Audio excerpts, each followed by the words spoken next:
She stepped into the ballroom, appearing completely in command of everything around her. Yet deep in her eyes, you could see exhaustion, fear, and a heart one heartbeat away from shattering. That's when her gaze landed on him, the single father who worked in maintenance to floors below. The very last man she ever thought she would need.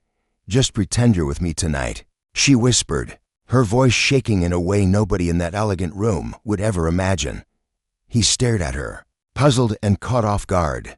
Then he spoke words that stopped her cold. Instead of laughing, instead of judging, instead of turning away like most would, he simply nodded calmly and replied, "I'm right here. Tell me what you need.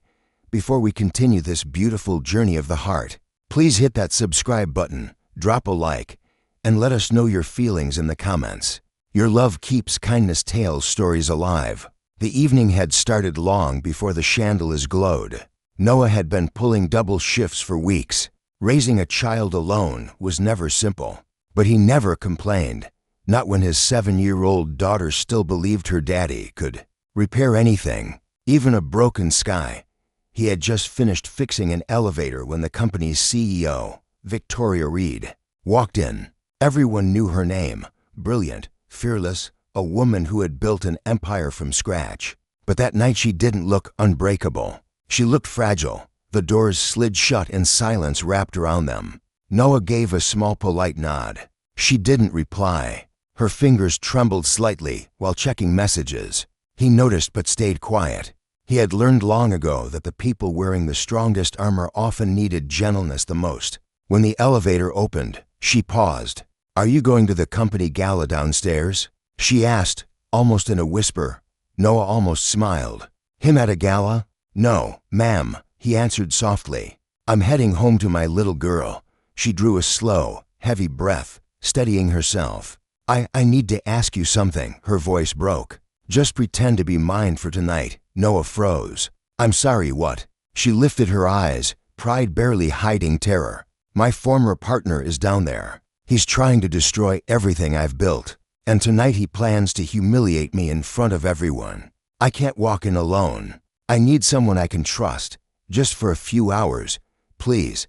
It wasn't the favor that moved him. It was the pain behind her words. He thought of his daughter and how he wanted her to grow up strong yet soft, brave yet kind. So he answered gently, "I'm here. Tell me what you need."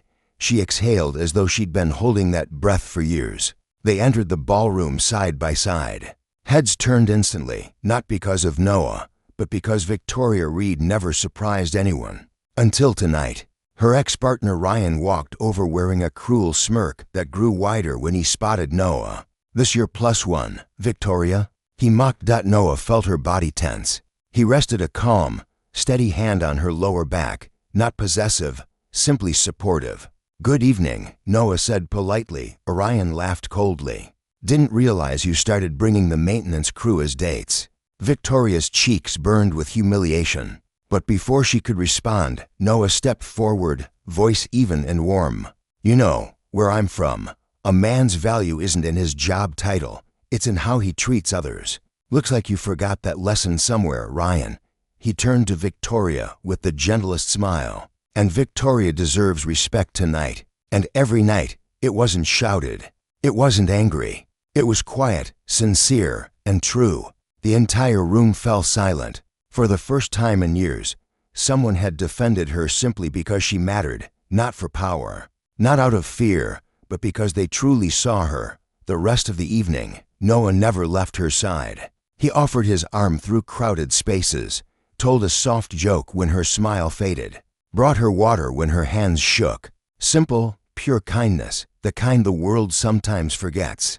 When the gala finally ended and the building grew quiet, they stepped into the cool night air. Victoria wrapped her arms around herself. "Thank you," she whispered, voice thick with emotion.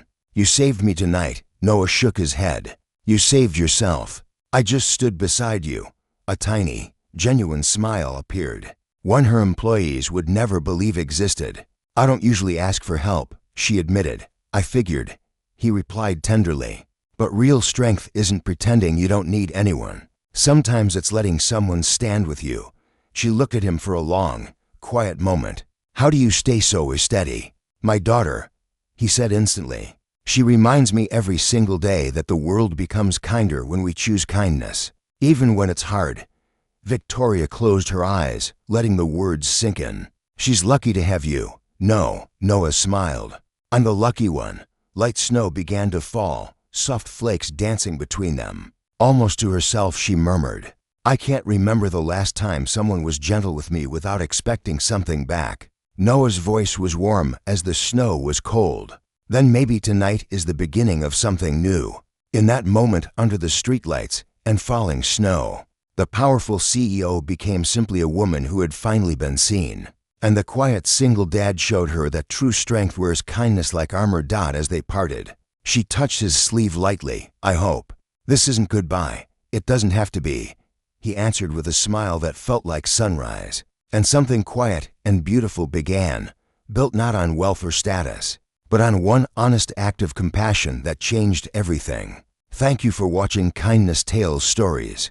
Never forget, one gentle moment, one kind word, one choice to care can lift someone higher than they ever imagined.